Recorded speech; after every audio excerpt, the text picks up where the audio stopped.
New York Giants had a big night. You're welcome. You got the Up and Adams, K Adams is in town bump.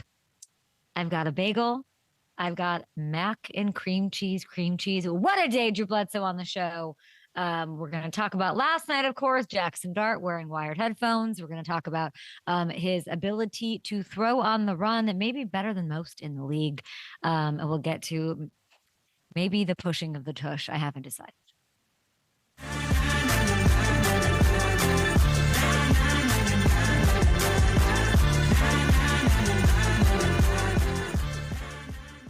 Kevin Durant making an appearance on the Up and Adams show today. Big thanks to him, his entire team, for being so generous with his time, his takes. He loves football. He has his picks. He was 4 for 4 last Sunday. So we're going to bring you his picks here on the show. I'm loving my life in New York City. I don't think I can live here anymore, Hamilton. Why is that? I think it's just like officially I'm in my I love visiting vibe of the city. It's almost too much for me right now. I like my quiet, non-existent social life out west because everyone is in bed. Everyone's healthy. Everyone here, it's a bit of an experience. I had a great night last night. We'll talk about it with KALEN, Jaxson, the COLTS, some incredible cast of characters. You guys can send your comments here. You were wearing your New Rochelle shirt, which I love. Who you got tonight? We got Mamaroneck. It's homecoming. Big one for us. Snap. We have so much to get to here on the show. And by the way, we forgot to mention, so Kevin Durant's on the program. We have Drew Bledsoe. We also have the star edge rusher for the Minnesota Vikings, Jonathan Greenard, is on the program. So I cannot wait to talk to him. We've got a lot to get to. Let's do it, Hamilton. And what a stunner last night. I was here. I Ace Freely back in the New York groove did for y'all. Giants hand the Eagles their second loss in 5 days. Eagles fans are going to be mad about this. And I've been talking about the Giants. Oh, well. This is pretty incredible. They hadn't lost a full game with Jalen Hurts in over a year. So my big takeaways from last night are these. Number one, the Giants not only have their franchise quarterback for the first time in a long time, they have an identity. They have looked in that mirror long enough and said, I found myself. That's who I am. This is a team whose identity is to punch you in the mouth and then let you hear about it. Dable set the tone in the presser. We talked about it yesterday going into this. Do we like that he did that? Do we like that he said that AJ's always open and all of this? Yes, we like it because at least you're doing something. What do you have to lose, And there's nothing scarier than a team, than a position, than anyone that has nothing to lose. There's truly nothing scarier. So it carried on onto the field. And this is the kind of FU bravado that I can't get enough of. Let's take a look at the diving head first, the coach headbutting Cam's helmet, Jaxson high-fiving the refs, whatever the heck this was with Ryan Fitzpatrick. It's not any brand of Giants football that I can remember. And this wasn't just an upset. This is an absolute ass kicking. And that is fine to say because it's exactly what it was. And if you're an Eagles fan this morning, you need to look in the mirror and say that and own that and then move on. The Eagles, the ultimate test, a credit to them, the Super Bowl champions. Which when it comes to physicality, right? You're testing the will, the toughness of a team. That's the Philadelphia Eagles. And the Giants pushed them around yesterday. They outgained Philly 172-73. Those numbers are crazy. They dominated the trenches on both sides of the ball. The vibes were insane along the way. Impossible to not be attracted to that sort of thing. Big city, young rookies running the show. And by the way, you know who ended up being the turning point? It wasn't Scat about bulldozing people or Dart throwing dimes or even Jalen's red zone pick. I think it might have been these 4 straight tush pushes. There it is. I said tush push. And that kind of put the Eagles ahead, right? And everyone was up in arms and tweeting, and Micah Parsons saying football is dead or whatever he was saying. The Giants outscored the Eagles 21-zip. I repeat, 21-zip after that sequence. It's like everyone collectively said, we've had enough. And the Giants took it over and bullied everybody from then on. And I'm sure there's, plenty of ups and downs in 2025 ahead for this young, fun, feisty, ass-kicking, no F's given team. You can finally be excited about the direction of this squad. Maybe buy some time, does some fun things. Congrats to Dable and company. If you're a Giants fan, enjoy this morning. Takeaway number 2, I'm going to put it like this. However good you thought Jaxson Dart was last night, he was even better than that. You're waking up this morning, you're eating your, by the way, shout out. I know you're going to see it backwards, but pop-up bagels sent me bagels this morning. We'll get to that in our YouTube break. You're eating your bagel. You're eating your schmear this morning. Great. You're loving your life. You're saying, gosh, Jackson's really good. He was better. Okay. Beating the defending champs in and of itself is amazing. Doing what he did through the air, on the ground, amazing. Joining Patrick Mahomes, by the way, is the only other quarterback in the last 40 years to score opening drive touchdowns in each of his first 3 starts. I'd like you to, though, consider he did all of that with a completely dismantled receiving core. Not to discredit them. They stepped up. But Lil Jordan Humphrey wasn't even on an active roster at this time yesterday. That was his most targeted receiver in this. And it's not a shot at Lil Jordan at all. He made plays. It's just nearly impossible, I think. I can't imagine it's easy to waltz into a game as a rookie with guys you don't have any reps with or chemistry. What is training camp for if you can just waltz on a team and look like you did last night? The Giants have their guy in Jaxson Dart. Takeaway number 3, this passing game BS is truly the least of the Eagles' concerns right now. And I'll say that again. We've spent so much time on this, and yes, it can be better, but it's so obvious to me and probably to you that it's symptomatic of a bigger issue. And that is that the run game is gone. It is gonzo, poof, dunzo, Houdini, see you later, exited the building. I don't know why. I don't know why. You guys tell me why. What's going on here? The run game wasn't even one of the best in the league last year. If I think I'm right, one of the best in NFL history a year ago, right? They now rank 26th overall, 29th in yards per carry. And we're like still chatting about Jalen and AJ. I don't know how to work my TV in this hotel room, but I was asked my producers, what are people talking about this morning? Is it straight tush push? Is it, no, we're still talking about Jalen and AJ and the meeting. And no, let's talk about these numbers. I want to make it clear. This is not a blame Saquon situation. You will actually never catch me blaming Saquon for anything. I think this is an O-line issue. I do. I think it's a scheme issue right now. It can be corrected, but the numbers bear it out. Look at the last 2 rows, okay?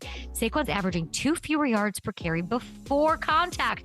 Before contact, that happens to be almost the exact same difference in his overall yards per carry. That is a blocking statistic, no? You guys tell me. I'm just a fan, just telling you what I see. And then I look at the numbers and it kind of bears it out. So 1 + 1 = not great.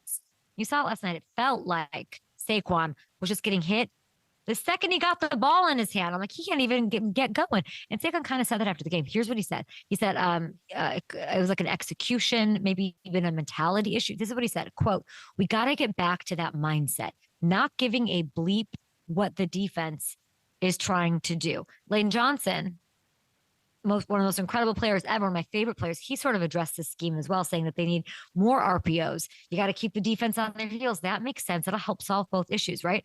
Because we said this over and over again the past couple of years. This whole passing game is best when it is predicated on the run game. I can't say it enough. I can't say it again. It's fixable stuff, but Pachulo's got to get to it over the next 10 days. And by the way, I believe there are some. Oh, what is that? Here I am in New York. Is the window open? Winds of change on the sports book, guys. Take a look. Things are changing and shifting quickly heading into we are in week 6.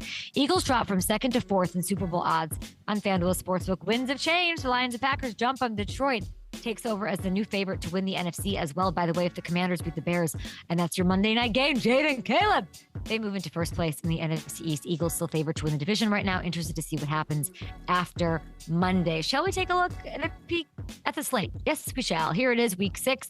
Big games here, none bigger than these Niners and Bucks. These are 2 4-1s. My goodness, Tampa 3-point faves. Niners banged up.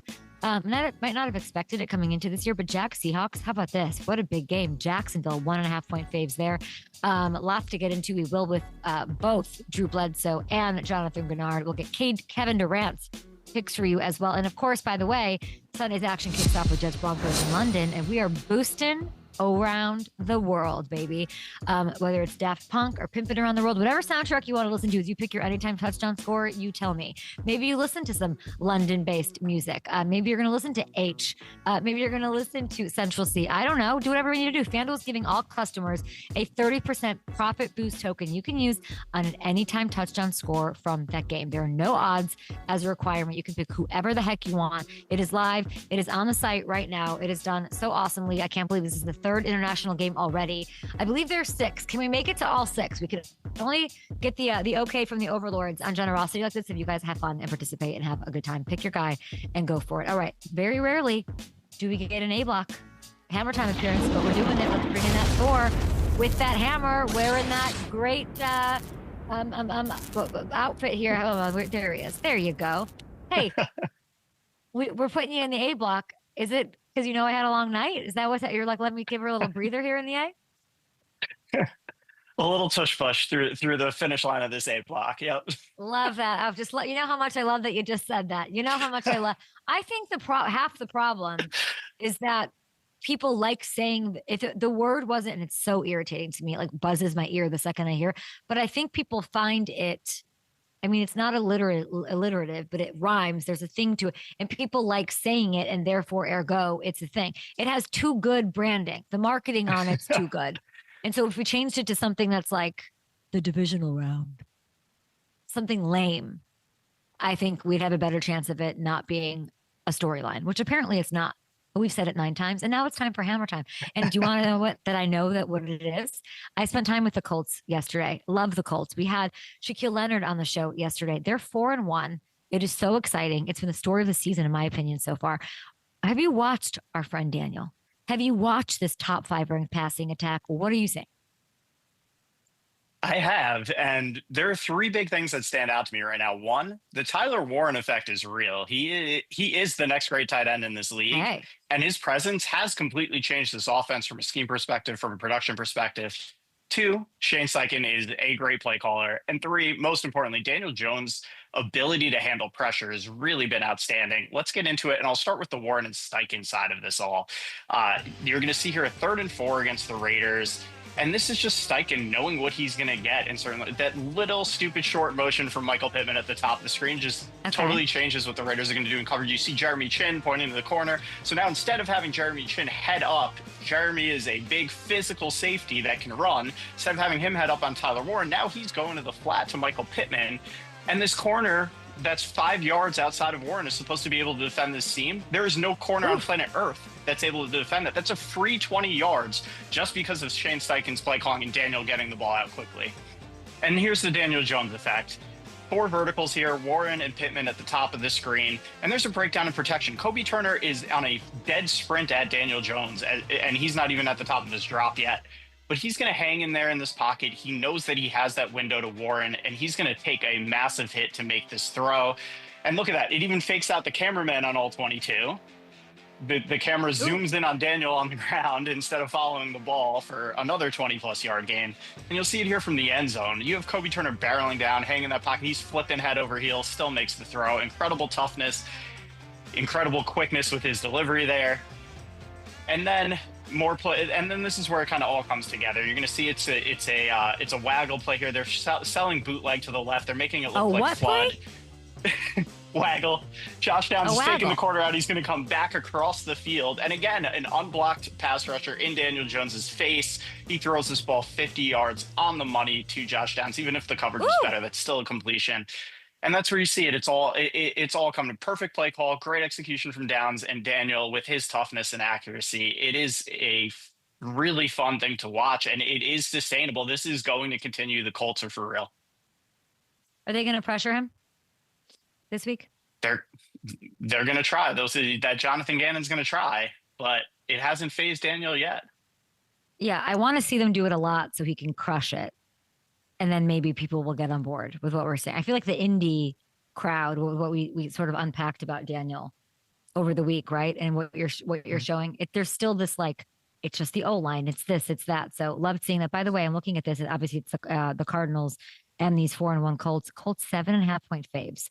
Kyler Murray, by the way, he's got a foot. He's got something going on. He hasn't practiced yet. maybe he'll go. I don't know. I do want to see this like Gannon versus Steichen punch out. Like I want to see this like this rock'em sock'em between the two of them. They were in Philly together, of course. And then they were together in Indy. They were assistants a few years before that. So I don't know who gets the edge. Very interesting wrinkle. And I love that. I think we have Drew Bledsoe on the show after this. Let's go. I don't know that I can drink any wine. I don't think I should. Maybe I should. I can be convinced. Wonder what I have in that little cabinet back there. I know. I feel like we used to have fun on this show. We used to drink on this show. You know. I did want to say we mean you. Yeah. Yeah, that's exactly right.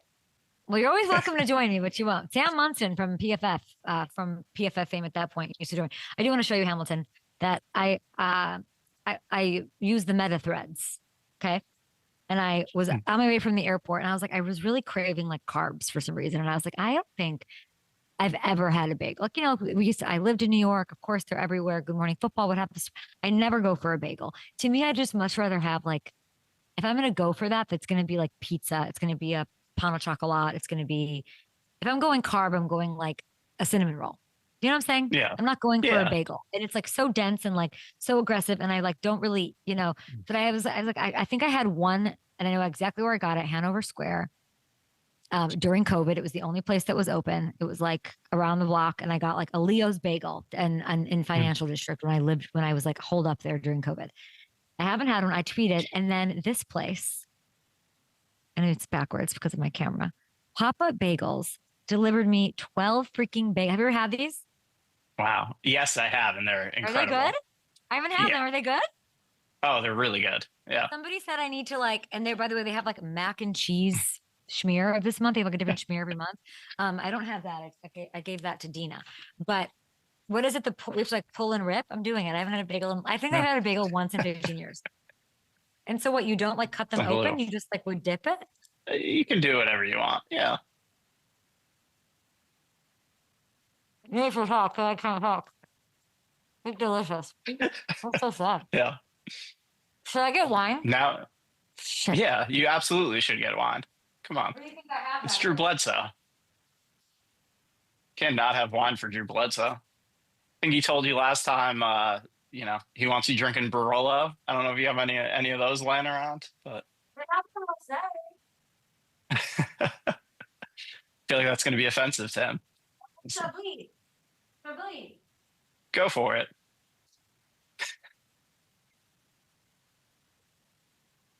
You know, I gotta take What a do we flight. got? He's gonna judge me on it. Oh, 100%. That's Which one did you pick? gonna cost like $97, I bet. I'm not drinking. This is not the kind of person I want to be. Anyway, Pop-Up Bagels. Love you. Delicious. But I need to eat like a bacon, egg, cheese one, right? Like that's what I need. You know, I don't eat bacon, but like, can you hear me? Am I cutting out?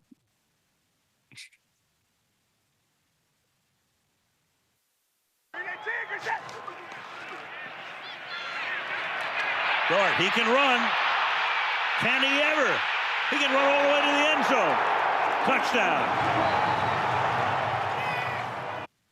Former number 1 overall pick, 4-time Pro Bowl quarterback, Super Bowl 36 champ, Drew Bledsoe. I'm not going to drink wine. I talked to Big Game and I was like, I have to get on a flight and I can't be acting crazy at the airport. I just can't. I'm kind of disappointed in you. You know, I mean, I knew you were going to say that. Little breakfast wine. Yeah. You know, why not? Yeah. Wine and bagel. What goes best with wine in the morning? Oh, you know, to be honest with you, I don't eat breakfast that often.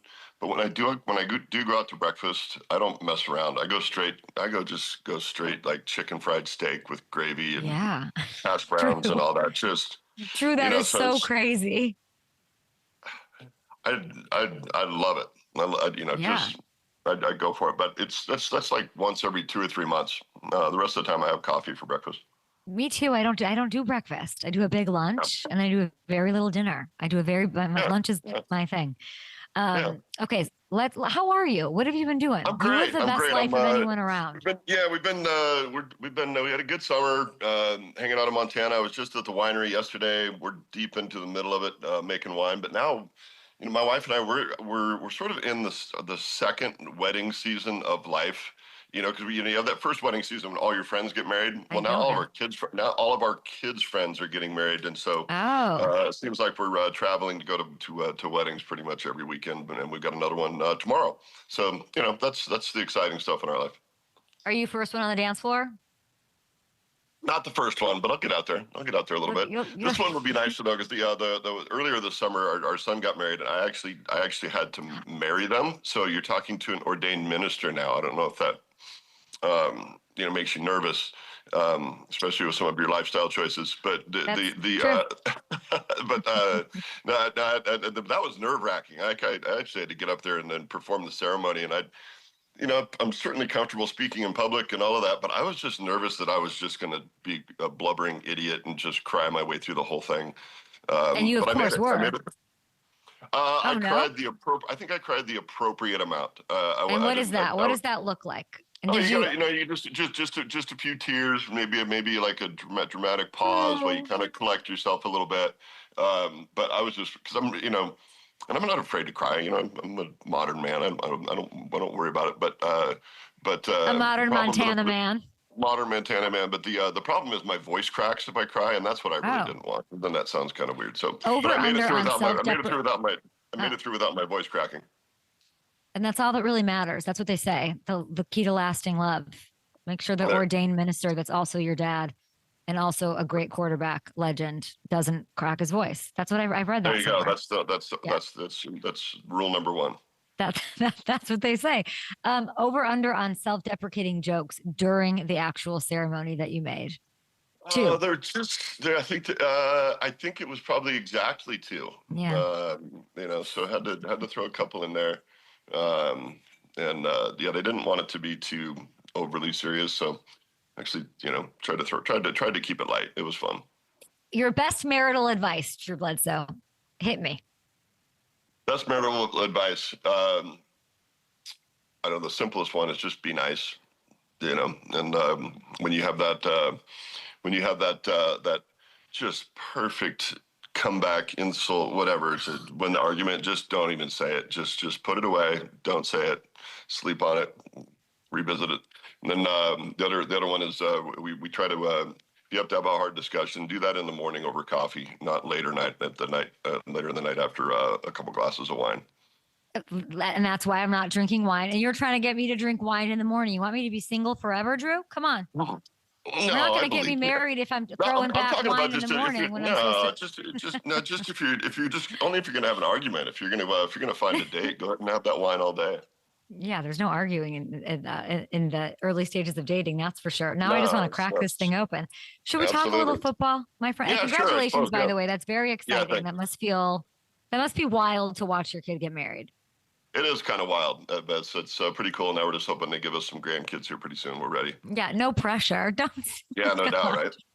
You're crazy. I love that. Okay, let's talk last night. You weren't probably, I don't know if you were watching. I don't know what you were doing. But the Giants get this crazy win over Philly. It was a great game. Jaxson Dart. He's out there juking defenders. He's making stupid throws. He's high-fiving refs. I'd love to show you here. Hopefully, I think we have some of it. Yeah. What has impressed you about him? This kid just seems to have remarkable composure, which that is a really hard thing, when you're a rookie in the NFL, because things are happening so fast. Players are so outstanding, but he just seems to, it doesn't seem like the game is too fast for him, which is kind of surprising, for a young guy.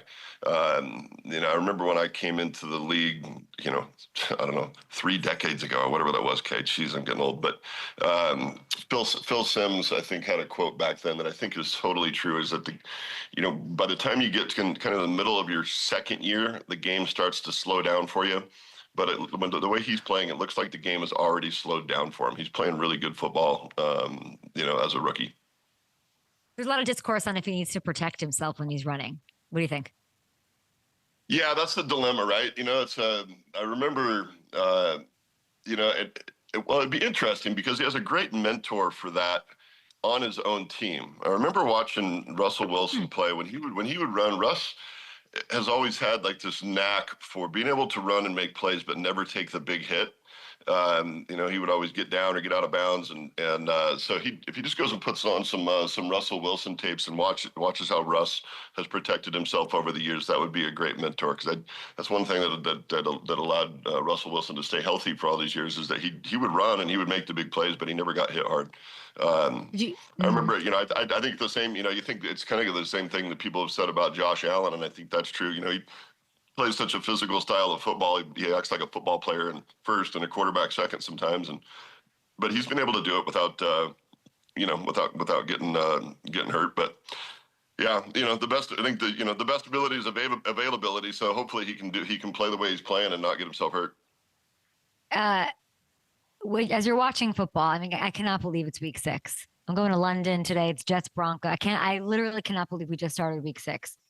What has surprised you the most so far this season? Probably the implosion of the Ravens has been the most surprising thing. They're just mashing it. Everybody's hurt. But to see, the kind of, I would say everybody's at least top 2 Super Bowl favorites, all of a sudden look like the worst team in the league has been really, really surprising. And it just is case in point that the NFL, man, it's these games are so close, and you can be on top 1 minute and then you get a few injuries at the wrong positions, and all of a sudden you're down there. And then on the positive side, the Colts have been surprising. They're really playing great football. Cool to see another one of those quarterback redemption stories. Where you see, but with Daniel Jones, get into a good situation, all of a sudden he's playing great football. It's always, we always love a good comeback story, right? And there's like 4 or 5 of them happen across the league at the quarterback position. Another interesting thing going on in that same division, just with Trevor Lawrence. I don't know that it's redemption. He's in the same place, but he's at a revolving door of leadership around him. A total winner in college, has not had success on the National Football League level. Their defense is killer. Like, they're forcing turnovers like crazy. Who do you buy more rest of the way, Colts or Jags? Oh, that's a good question. Right now, I'm going to say Colts, and I don't have a strong analytic defense for that, but I just feel like they're playing, super great football. But kind of cool to see both of those teams starting to rise up a little bit. And yeah, definitely happy for Trevor. He's a great football player, but they just have not been very good around him for a little while. And looks like they're on their way now. What's the lesson in the whole Daniel Jones thing, right? Because I think a lot of people will say it's offensive line and they have a run game, right? But he had Saquon, and when he had Saquon and they were healthy, like, they did go to the playoffs with Daniel Jones, and he was really, really young. I want to say, like, did they give up on him too quick? Not really, because it kind of ran its course and did its thing, and now they have their guy. Now they have Jaxson, and it kind of all worked out for everybody. Is there a lesson in Daniel Jones or other thing where we keep seeing there's like a prevalence? It used to be like, oh, Tannehill's getting this chance at this comeback, or like, cool, Gino's doing it, but now it's like Sam. Everybody, like, what's going on here? That if you're like a GM or an owner, you're like buying or selling quicker on these guys. What's the story? Yeah, the quarterback position is so fickle, and it's so heavily reliant on who you have around you. How the organization, your coaching staff, and the synergy there, and your play callers, and there's so many factors, because all of these guys are really talented players, right? That's especially these guys that are drafted in the first couple rounds, really talented guys. Now you just have to put the right system around them, the right players, the right play caller.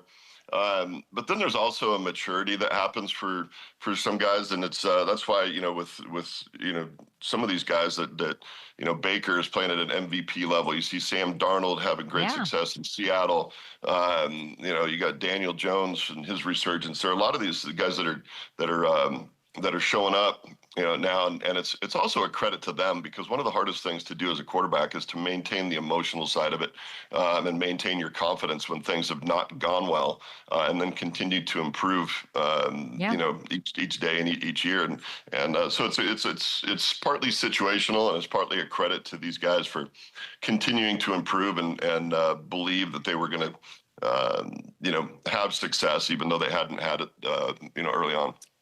And the mental fortitude that takes, right? And it brings me right to Drake freaking May, because that's him. You're talking about system. You're talking about pieces around him having it be the right thing. It certainly feels that way. That win over Josh Allen was unbelievable. It was so fun to watch. Like now we got a little something here. We got a little something. Even in the division, they might just not, the Bills might just not run over everybody to their Super Bowl, or just for the coming year, something to hold on to. There's this idea that when you win a marquee game, it does something for you. Like when you beat Warren Moon or Brett Favre in your second year. Did that change stuff for you? Yeah, it does. It's and Josh has certainly been the guy now for quite a few years, and for Drake to kind of go toe to toe with him and actually play a little bit of the same style of football, as Josh, and kind of beat him at his own game at home. That was a very, very big win for the Pats. Really happy for Vrabel. I've always loved Mike. We were teammates together. We were only teammates for 1 year together, but it felt like we were teammates for like 5 or 6 years. Just really had a great relationship with him, and I knew when Mr. Kraft, when he let go of Gerard Mayo, I knew he was going to hire Vrabel. And so happy for that organization, happy for Vrabes, and really happy to see Drake, playing at the level he's playing. He's another guy though that you mentioned earlier. Drake's another guy who's going to have to take care of himself. And not everybody can be Josh Allen and play like you're a linebacker and stay healthy. That doesn't work for everybody. But hopefully they can take that win and catapult themselves to maybe who knows, maybe even a playoff run. I thought it was maybe going to be still a year or two away for the Pats, but they're looking like they're a playoff team now. Would you take them to go to the playoffs, do you think? Yeah, I think so. They get to play the Jets and the Dolphins twice, so there's 4 wins. That seems like, which, I think we've talked about before. I have no love for the Jets. I really, truly don't. I don't really care if they ever win a game. But I do have love for Aaron Glenn. Good week for you. Yeah, exactly. But I do have some love for Aaron Glenn. We were opponents, early, and then we were teammates with the Cowboys for a few years. And I have great love for Aaron, and I really want him to have personal success. So, maybe that'll happen when he's with a different team, because I have absolutely no love for the Jets whatsoever. It just kind of hurts me to have somebody that I truly care about, whose livelihood is tied to that team that I really, really hate. You mentioned this, like protecting yourself, Wayne. When you said we're talking about Jaxson Dart, and you were watching those plays even from last night, and then you bring up Drake. Like, I've been around all of them. Josh just seems like a bad comp. Like, Josh to me is like so much, maybe he's not that much bigger. Hamilton, can you look up how like the heights maybe? But I feel like Josh is like so much bigger than everybody. Definitely Dart, maybe not as much Drake. So is it the same rules? Like, is it like less, is it, like Josh, I feel like Josh like is an animal, and the other ones do need to protect themselves a little more. And especially like with Drake, as you're watching, and like what you says goes a far way with the Patriots. How would you do that? How would you have McDaniel and Vrabel get him to protect himself? How do you do that? Yeah, it's a hard thing, because you're a competitor first, right? And you always want to make the play. You want to get that big first down. You want to, you're out there to compete. But I think, you just have to ingrain in them that, hey, look, we need you for the whole season, and it's a long season. I think that's one thing that's with 17 regular season games, 4 preseason games, and then if you make the playoffs, I mean, that's a long season for these guys. And I think that they have to understand that, hey, this is a marathon, and we need you for the whole year, and that's where you're more valuable to the team. But yeah, Josh just seems to be made out of something different. He's just kind of country strong, and so he's been able to play that way. I don't know if he's that much bigger than those guys, but he just is sort of, I don't know, made out of something different. Just do you think he's the MVP right now? Let's look at the FanDuel odds here. MVP's got plus 135 odds, I believe. Yeah, here we go. Anyone behind him you think that's a real threat? If Baker continues to do what he's been doing, Baker, and not just on but like these comebacks. I think first three games, comes from behind in the fourth quarter. If he continues this run that he's on, he's definitely in that conversation, which would be really cool, man. I like Baker, and he's ends up drafted by the friggin' Browns, and then gets bounced around and kind of backing up in LA and just all of this stuff, and then for him to be playing at the level he's doing, he's playing at it, and these huge comeback wins, man, those matter to me if I'm voting. Do you say this to Cowherd when you go on? I saw you were on Cowherd. Do you bring up your love for Baker? You know what? I don't think we talked about it. I'll Okay. have to Gotta get you on. I'll have to make sure I'll throw that in there next time. But he's the absolute best. He's my favorite player. I think he's the most important player to his team right now. All things considered, he's the MVP. Yeah. One thing that we did talk about with Baker, I think at some point, that it was who he was in college. He always just had this massive chip on his shoulder, because he was not scholarshiped, had to walk on, and then transferred schools and all of that. And then all of a sudden he's number 1 overall draft pick, and he's got all these commercials, and everything's good. And I'm not sure that works for him. I'm not sure that works for his personality. I think he kind of needed to be kicked around a little bit again to really get that fire. And I don't know. He's in commercials now. He's in Popeye's commercials. I know he is, but he just getting fired a few times and all of that stuff. I think that just works for his personality to have that. I just like how vulnerable he's been about that. He's like an open book about it, and then he's found faith, and that grounds him. And I think that's beautiful too. And maybe not the easiest thing to talk about in this climate. So I like everything about it. And he just does not care. He does not care. It's really been beautiful to watch. Last one for you, very quick. Mac Jones. He might start this weekend. From your quarterback lens, have you seen something new out of Mac that we didn't know in New England? He was, it's a little bit like it's the conversation we just had. When he got to New England, that cupboard was empty. I mean, there just was not much there for him, right? I remember talking to a good friend who was looking at the quarterbacks in that draft class before they came out, and sat with John Lynch and looked at all the quarterbacks coming out, and they felt like Mac was the most NFL ready quarterback in that draft class. But he just got to New England when there was just nothing there for him. And so really happy for him, after bouncing around for a second, to get a chance to get out there and perform with some real talent around him. And I don't think anybody's advocating that that Brock Purdy's done, but to see Mac have that kind of success is really cool, because I know that I was only around him one time in New England, but I know that they really, really liked him in New England and wanted him to succeed. He's like a character. Yeah, he's also taller. He's also tall, just like Mac you. Max, he's not that tall. He's not that big. Taller than Brock. That's what the streets are saying. The quarterback controversy streets. You're familiar with those. Doubleback Winery. Go to doubleback.com. Listen, if you have a wine desire, whether it's in the morning, it's at night, you want to argue with your spouse, that's the perfect way to do it. Doubleback Winery. And then you can make up by buying a nice Merlot or something to say, I'm sorry. Doubleback.com. Drew, we appreciate you so much. Thank you. Always fun to talk to you, Kay. We'll see you soon. You're the best. Love talking to you. Travel safe. Have fun in London. Thanks. I will. Oh, I will.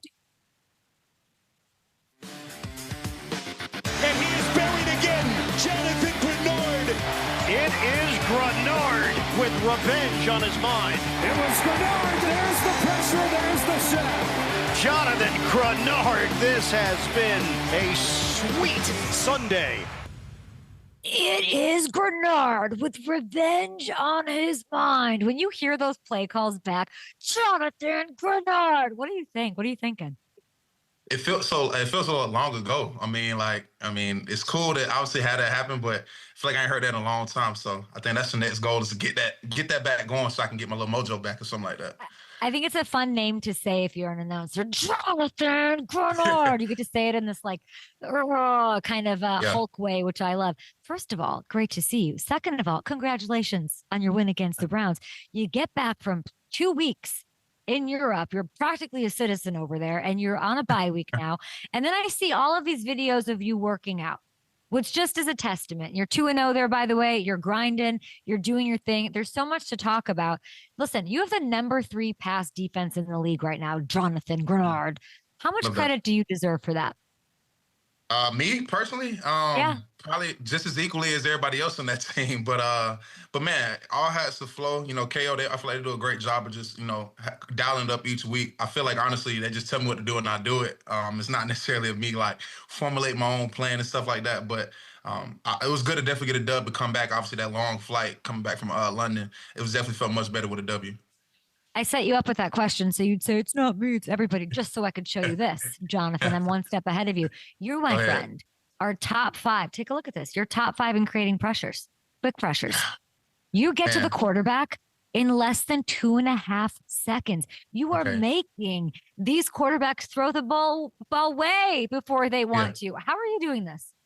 You know what, Kay, I appreciate you. You know, you've given me a different perspective on it because, you know, it seems like when you got 1 through 5 right now, like 1 sack in 5 games, you feel like you're not getting there and this and that. But when you actually watch the games and see how they're doing you're getting there. Yeah. But definitely got to be able to turn them into sacks. I feel like certain plays, you turn them into sacks, you change the game. Obviously, it could be a strip sack, who knows.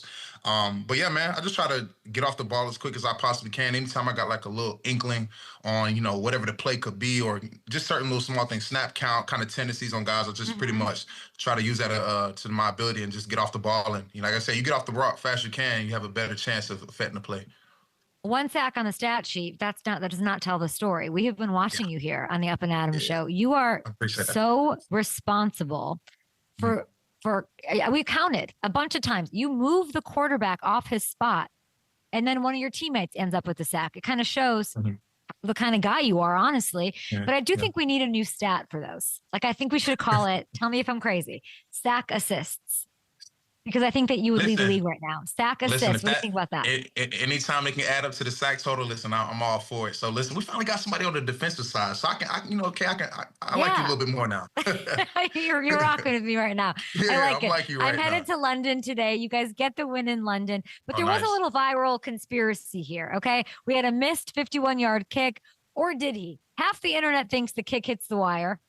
People are breaking down camera angles, Zapruder film. Where are you on Wiregate? Yeah, so, like, what's funny is, literally as he kicked the ball and I see how kind of wide it went, I'm like, something's off here. Like, Will never hits it, like, just a bad miss like that. And then we got on the bus and, you know, we're talking to our special teams coordinator, Hat, and I'm like, Hat, did that ball hit the line? And he's like, he's going back and forth, and he didn't want to just call it that. So we're all kind of in this weird space of, like, do we say he missed it, or was it a bad hit, or did the court actually hit it? Me, I'm going to say yes. The court definitely hit it, and we missed the field goal. So I don't know if I get fined, whatever the case may be. I'm standing on it that court hit it. So yeah. Don't send that bill to me. I was just trying. I'm gonna CC it a little bit with K Adams in the back a little bit. CC K Adams. I'll take care of it. You had 7 starters out for that win over the Browns on both sides of the ball, including the quarterback. But you're still managing to win these games. Who stepped up? I just want to give some love. I know coach and everybody does their thing. Who out of these guys pops to you the most? Who did their thing? So I have 2 off rip. Eric Wilson, for sure, E-Will, as we call him, and Carson Wentz. I mean, shout outs to both of them, and they really stepped up and made some huge strides. Obviously, just, you know, E-Will making some game-changing plays, obviously going back to Cincinnati, Atlanta, you name it. I mean, those games he was just big in there and kind of had, you know, some game-changing plays for us, the opportunity to win. And obviously, Carson, you just seen it. He's just a vet. I mean, I have the most confidence in Carson anytime. He's just been a great guy to be around in the building. Whenever he's talking game plan, it just resonates with you more. You know, you're talking with a vet. Being a great mentor to JJ as well, pretty much just seeing how he prepares, or JJ's watching him prepare, you know, even in this little time here. So those 2 guys have been, like, huge for us. Obviously, Justin Jefferson been doing this thing. Addison J been doing their thing. So you already got the guys who are consistently doing their things. But to have two off the top of my head that you would see based off of our injuries and situation, yeah, I definitely see those two for sure. It's very impressive what you're doing because there's a lot of injuries around the league right now and a lot of teams that are floundering with those. And you guys in pivotal spots, both sides of the ball, are still managing to do your thing. I think it's very cool. Gosh, when you say like around the building and we even talk about JJ, I could not be a bigger fan. And I know like what last year I've talked to him about what last year must have been like how bummed is he right now in that building? I mean, just based off of from last year to now, he's taking it way differently. You can just kind of see like he knows obviously he's going to come back. I think last year he kind of knew that he wasn't going to be coming back anytime soon. But just to see he still has the same fight. I mean, if you literally seen him, I think this past game, obviously any game you've seen, he's one of the first guys cheering everybody on after a big touchdown or a big play as if he just got off the field. And sometimes we got to pull him back. He's still dealing with that ankle sometimes. So we kind of like, hey, bro, chill out. We still got to have you come back. But just his infectious spirit and how he kind of just makes sure everything it's not about him. Obviously, you see guys get injured, they just kind of get him down in the dumps and they're like, oh man, everything's over. I haven't seen that at all. So to see him be the same person, if not more of who he was already, man, it's great. So he's handling it better than he handled it last year because he got it. Is it because he got a taste of it? Could be I would too. think that would hurt me more. Yeah, I would be in the dumps more. Because I got a taste of it. I've waited so long. I'm mentally ready. We're ready to go to a Super Bowl. And then I have this setback. Like that would send me spiraling, not him. Understandable. I definitely see that. I think just overall, like you say, just the maturity aspect. Him having a son now, everything kind of like slowed down for him at times now. So he has a different perspective on things, which is great for him. And I think that's why I feel like. What do you mean by that? Confident. What does his son have to do with this? Tell me. I remember I had my daughter during the season when I was in Houston, and it kind of put everything in a different perspective. I kind of made it seem to where things weren't happening. I had a coach to tell me, Jock Shazier, obviously in Cleveland, D-line coach said, things don't happen to you, they happen for you, and you don't really see things at that time in that perspective. But you may seem like, well, why do I have to sit out in order for me to, enjoy the benefits that I've kind of worked for? But, when you kind of sit down and be like, okay, well, maybe this happened for another reason. Maybe I need to look at something deeper or do something else. It just gives you all that time to figure it out. And I think he's just been a pro with that and being more mature in that aspect. So that way, when he does come back, it's no fall off. He's like, I'm just picking it back up where I left off and bringing a little bit more to the table. I love that. You have a baby girl, and one day she'll get to watch your highlights on YouTube. And she's going to see you buttering up these quarterbacks.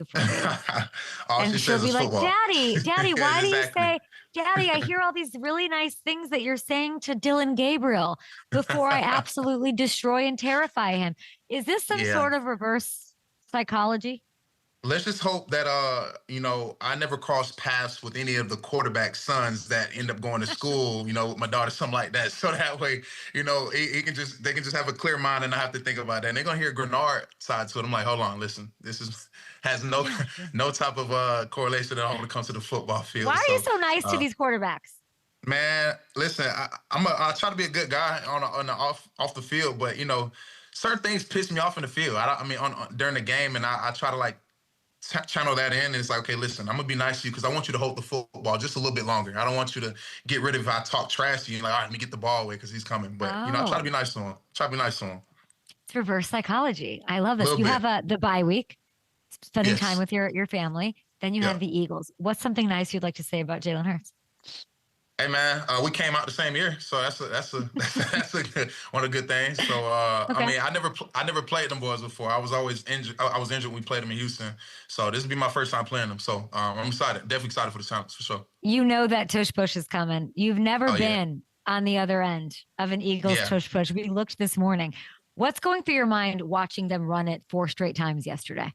Listen, you better strap your stuff up. I almost cuss a little bit, but you better strap your chin strap up when it comes to that. So that's all. I mean, we have guys that played it before, and that's honestly the same advice they give to you is literally strap your chin strap up and get on all fours. It turns to old school football when you're like rec ball, just down there, just literally mauling each other. So it's gonna be one of those. I mean, that just kind of solidifies, or kind of somewhat simplifies what the game is gonna be. It's gonna be one of those tough games. So I look forward to it. What do you mean? How do you stop that? What do you mean? Like, strap it up and just get pushed through? Like, what do you like? What is that? What kind of BS advice is that? There's no like technique. I've literally, I haven't asked guys, but they're literally like, whenever it comes across, we had like Jonathan Allen and Hargraves, both of them been a part of it, both on both sides. And they're just like, listen, you just better drive your feet as much as you can. I mean, that's literally, it's kind of no technique to really stop it. You got a guy that's literally taking a snap from a quarterback who's on all fours, diving forward. Then you got other guys pushing him. And it's different from the defensive side because, you know, you're trying to go stop that momentum. And you can't have a guy pushing you as you're like the quarterback because you need them in the pile pushing underneath. So it's like a weird psychology to a little science. But I mean, nobody's broken the code. Can y'all stop I've seen it? teams. I put it like this. I've seen teams stop it, but majority of the times teams don't stop it. Philly stops themselves in the midst of it. Like it's either somebody slips up or they don't get good leverage or whatever the case may be. But we're definitely gonna be. Listen, I know I'm gonna have my stuff strapped up going in there for sure. Because so you're not jumping over the line trying to use all this athleticism I wish that Jonathan Greenard has. Yeah, I wish I could, but I just have a feeling if I do that, I'm like, why are you not driving under the pile? And it's all right. You know what? Let me just. It sounds like you like the tush push. If I'm being so honest, like you like kind of want the smoke of it. No? I'm both sided on it. I mean, it's one hand it's like, oh man, how are we allowed to let this happen? And on the other side, it's like you can't stop it. I mean, listen, like other teams or somebody has stopped it before, so it's like it's hard to say get rid of it. And it's like at the same time, if you're on the receiving end or if you're on the winning side of it, you're trying not to get it put away. So I can see both sides. Last question for you. Harrison Smith, who I know and love and do never want him to retire, but I'm sure he will sometime. He apparently has worked out a deal with your coach that he doesn't get bed checks on the road. Did you know about this? I wish I did. I would have tried to get the same thing. How did he get that? Is that just veteran status? Like, how does that happen? Listen, some things are above my pay grade and above my age grade. So I just sit here and if they say just I got bed check, strap it up, chin strap, go. I just like, strap it up Just... and I go in and don't let my feet stop driving. So yeah. But man, listen, I mean, honestly, why not? I mean, it's Hitman. Hitman has literally done any and everything for this entire organization. If that's between him and KO got going on, cool. But if that just keeps him on the team, cool. KO, KO, I'll be, throwing a little text out there, in a little bit to see what strings we can be pulled a little bit, Yeah, I'm gonna hit him up and say sack assists, league leader in sack assists. But I'm sure he's giving you plenty of love for that, and it's only going to translate onto that sack stat sheet. I will say your team is top 10 as a team in sacks, and you're crushing it. So good luck to you. One more thing, you got to throw in the almost sack stat. Can be holding calls as well that would have led to a sack. It could be a play that's third and whatever, and then you get held and you could be right there at the quarterback, but they don't count that as a sack. It's just a penalty, obviously. But D lineman know what I'm talking about. D lineman, listen, if you're out there talking about it, if you're out there listening, push for it, or if not, I'm pushing for it. I say that right now. Now you're getting greedy. Now you're getting greedy. About. Look, it's you put the Greenard and Greedy, or the Greedy and Greenard. There's a joke there to make that I'm too tired to make. You might just put me on to something. Hey, you've got a great vibe. And my producer's saying, no, I'm not going to get into this. You're the absolute best. Enjoy your bye week and thanks for being on the show. Thank you. Appreciate you. Always, Kay. Have a good one. Appreciate you too. Good luck. Good luck against those Eagles in that tush push. Bye-bye. Are we on the air? No. Hello. We're on YouTube right now? Okay, great. Here's what I'd like to talk about. We have Kevin Durant's picks coming up. So, Ham, I'm in New York. Last night was absolutely unbelievable. I think we might have, do we have a picture from Project Healthy Minds? We do. Okay, let's look. It is so amazing. I get there.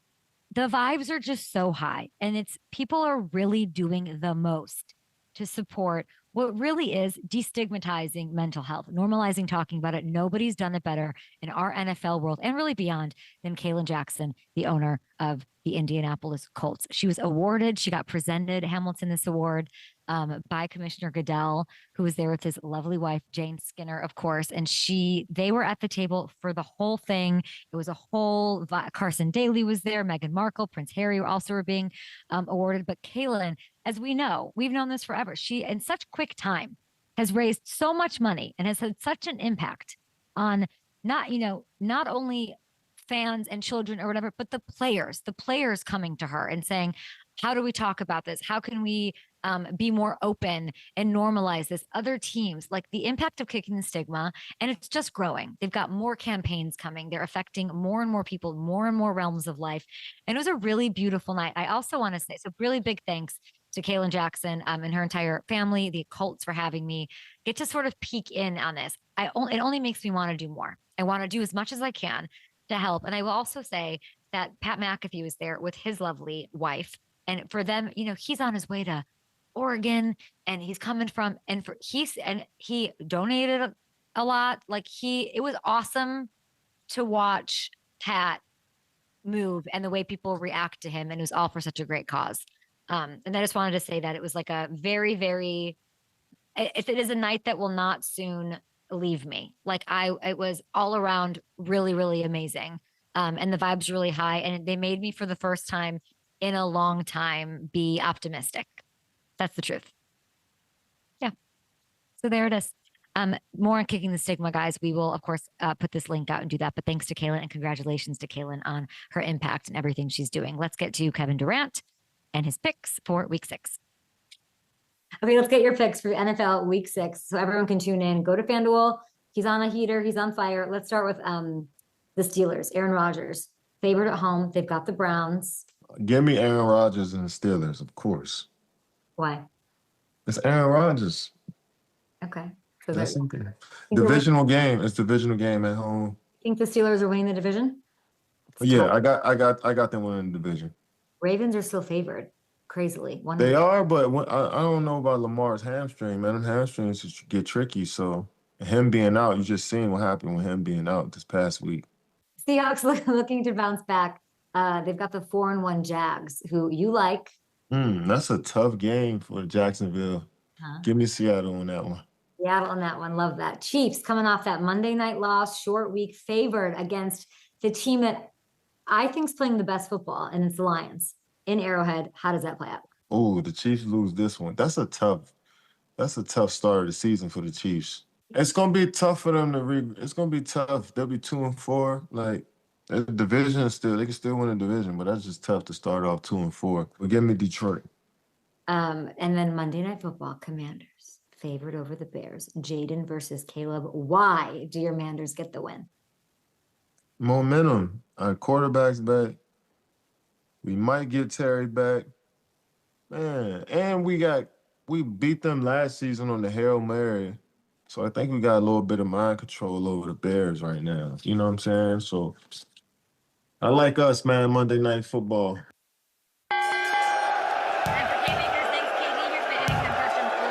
For week 6, give me Kenneth Walker at Jacksonville. High-scoring game. He punches one in. George Pickens at Carolina. He scored 5 times in the last 4 games. I'll take those plus odds. And finally, my longer shot, Tyquan Thornton. Just listen to me. Tyquan Thornton against the Lions. Mahomes can take deep shots. There's something going on there between those two. I like the chemistry I'm seeing. They're more explosive, and these Lions are banged up with those secondary missing pieces. So they're going to crush it. And by the way, don't forget to boost around the world. Jets Broncos, I will be there. We have a 30% PBT right now. You pick the anytime touchdown scorer, and then you celebrate with me in the London fog on Sunday morning. Bye, guys. Have a great week.